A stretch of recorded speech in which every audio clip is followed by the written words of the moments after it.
నమస్తే, నేను సిరి. ఇప్పుడు చూస్తున్నట్టయితే సంక్రాంతికి వస్తున్నాను సినిమా ఎంత పెద్ద హిట్ అయిందో మనందరికీ తెలిసిందే. అయితే అందరూ కూడా వెంకీ మామ ఇంకా సైడ్ క్యారెక్టర్సే చేసుకోవాలి, ఇంకా హీరోగా అయిపోయింది తనది అని చెప్పేసి చాలా వరకు అయితే అందరూ మాట్లాడారు. కానీ సంక్రాంతికి వస్తున్నాంతోనైతే అసలు ఈ సంక్రాంతికి విజేతగా నిలిచింది సంక్రాంతికి వస్తున్నామో దీంతోనైతే ఎవరైతే అంటే ఆ చిరంజీవి గారు, నాగార్జున గారు ఉన్నారో ఆ స్థాయి వాళ్ళకి ఒక సవాల్గా మారింది. ఇంకా చూసుకుందాం ఇప్పటి నుంచి అన్నట్టుగా, అంటే ఒక పాజిటివ్ నోట్ మీద ఇప్పటి నుంచి ఇట్లాంటి సినిమాలు చేద్దాం అన్నట్టుగా ఒక వార్త అయితే హల్చల్ అవుతుంది ఇండస్ట్రీలో. అసలు ఇంతకీ ఏం జరిగింది, ఈ సినిమా తర్వాత ఇండస్ట్రీలో పరిణామాలు ఎలా చోటు చేసుకున్నాయి అనే అంశాన్ని మనకి వివరించడానికి మనతో పాటు ఉన్నారు ప్రముఖ సినీ క్రిటిక్, సీనియర్ జర్నలిస్ట్ జగదేవ్ గారు. నమస్కారం సార్. నమస్తే సార్. ఇప్పుడు చూస్తుంటే సంక్రాంతికి వస్తున్న సినిమా ఒకనొక టైంలో ఈ సినిమాని అసలు వాయిదా వేద్దాం ఇప్పుడు, ఎందుకంటే 2 సినిమాలు పెద్దవి ఉన్నాయి, బాలకృష్ణ గారివి ఇంకా గేమ్ చేంజర్ అని చెప్పేసి అనుకున్నారు. కానీ వెంకీ గారు ఇంకా అనిల్ రావుపూడి గారు ఖచ్చితంగా ఈ సినిమా సంక్రాంతికి రావాలని చెప్పేసి వాళ్ళు పట్టుబట్టి సినిమాని రిలీజ్ చేయించారని చెప్పేసి కూడా మనకు తెలిసింది. కానీ ఇప్పుడు ఆ పట్టుబట్టడమే ఈరోజు దిల్ రాజు గారిని నిలబెట్టిందేమో అనిపిస్తుంది.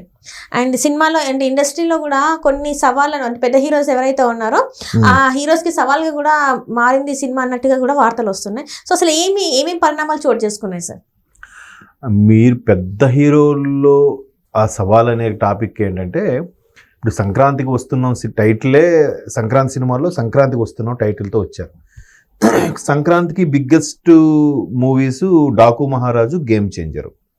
సో ఈ రెండిట్లో ఖచ్చితంగా 2 బీభత్సంగా ఉంటాయి. ఎందుకంటే డాకు మహారాజు అంటే జై బాలయ్య, అదొక వ్యసనం. బాలయ్యకి అలవాటు పడితే ఎవడు వదులుకోలేడు. సో ఇక్కడ రామ్ చరణ్ ఏంటంటే దీనికి ముందు RRRతో ఒక గ్లోబల్ స్టార్గా అవతరించిన వైను, పైగా శంకర్ గారి మూవీ.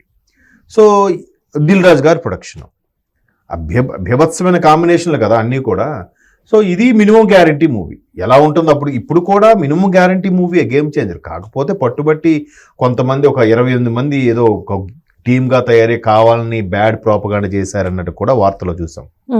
అయితే ఇప్పుడు ఈ 2 కాక నెక్స్ట్ సంక్రాంతి వస్తున్నాం, వెంకీది ఆల్రెడీ అదేంటది వెంకీ మామ లాంటి సినిమాలు, డ్యూయల్ రోలు, అట్లా పెద్ద తరహా పాత్రలు కొద్దిగా కాంబినేషన్లో అట్లా వెళ్ళిపోతుంది అనుకున్నారు.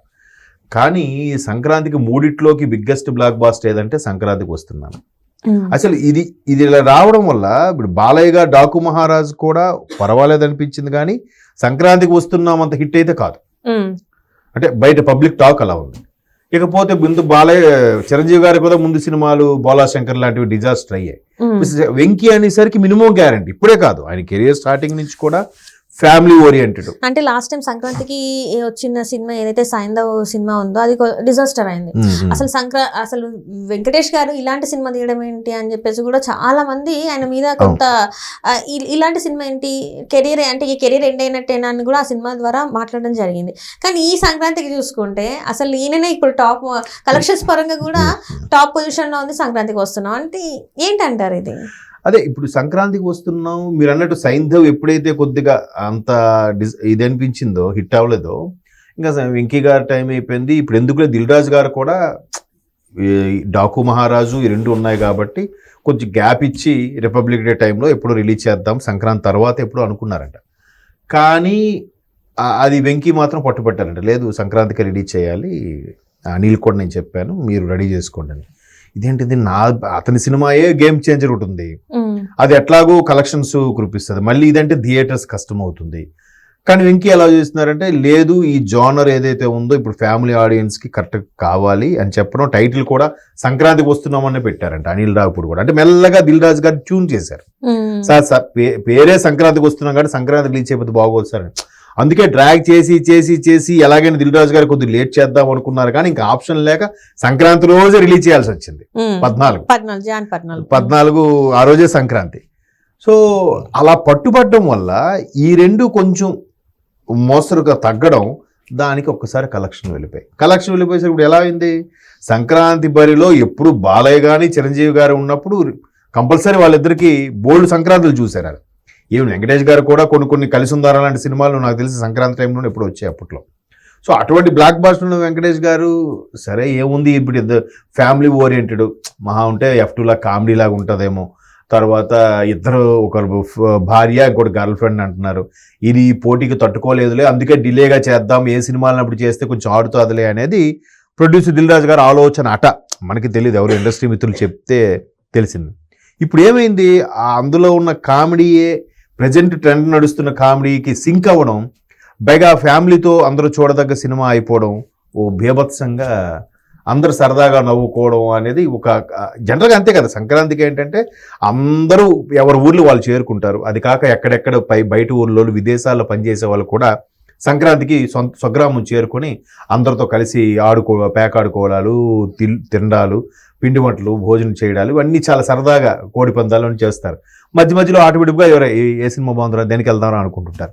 సరదాగా అందరు కలిసి సినిమా చూసాంరా, ఈ ఊరు వచ్చినందుకు ఒక సినిమా చూసాంరా మన ఊరు థియేటర్లో అని ఫీలింగ్ ఉంటుంది చాలా మందికి. అలాంటప్పుడు ఏమవుద్దంటే అరే అదే సగం collections.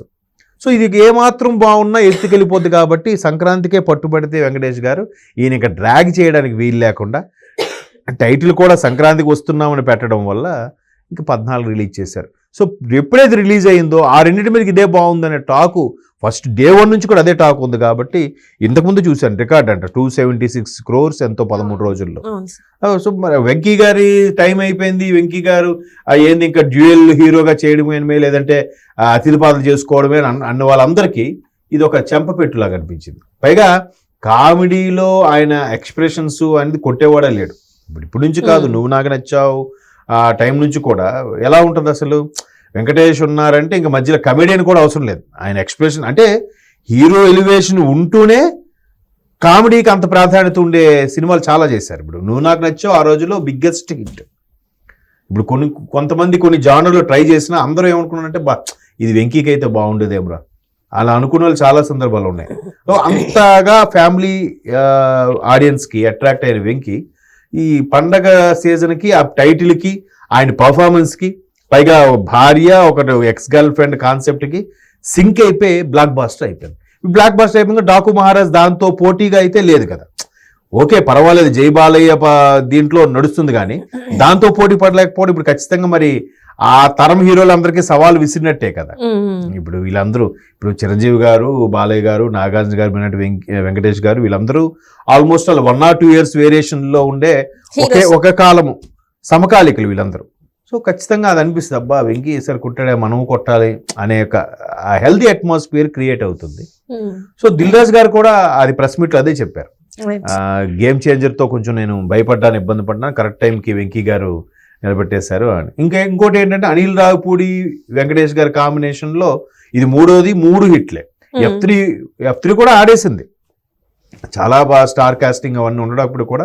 F2 black buster, F3 కూడా బాగా అనిపించింది. మళ్ళీ సంక్రాంతికి వస్తున్నాం బ్లాక్ బాస్టర్ అయిపోయింది. ఇప్పుడు నేను మొన్న ఇప్పుడు రానా దగ్గుబాటి షోలో చూసినప్పుడు కూడా అదే చెప్తున్నారు. నేను ఇంకా వెంకటేష్ గారు, అనిల్ రావిపూడి అంటే ఇంకొక 4-5 సినిమాలని చేయాలనుకుంటున్నాం సార్, మరి ఎలా ఉంటుందో చూడాలి, స్టోరీ రెడీ చేసుకుంటున్నాను కూడా ఆయన చెప్పాడు. సో ఒక్కొక్కరికి ఒక కాంబినేషన్ సెట్ అయిపోతుంటుంది. బాలయ్య గారు, బోయపాటి, అలాగే వెంకటేష్, అనిల్ రావిపూడి, లేదంటే జూనియర్ ఎన్టీఆర్, కొరటాల శివ, అలాగా కొన్ని ఆ డైరెక్టర్ ఆ కాంబినేషన్ అట్లా కుదిరిపోతుంటే ప్రేక్షకులు కూడా కరెక్ట్గా ఆ టైంకి మిగతా సినిమాలు సరిగ్గా ఆడకపోవడం, లేతే ఆ సిచ్యువేషన్ ఆ కాంటెక్స్ట్ సందర్భం ప్రకారము ఇవి ఆడేయడము బ్లాక్ బస్టర్గా మారిపోయే పరిస్థితులు వస్తాయి. సంక్రాంతికి వస్తున్నా కూడా అటువంటి block buster. Right sir, right. Thank you so much sir.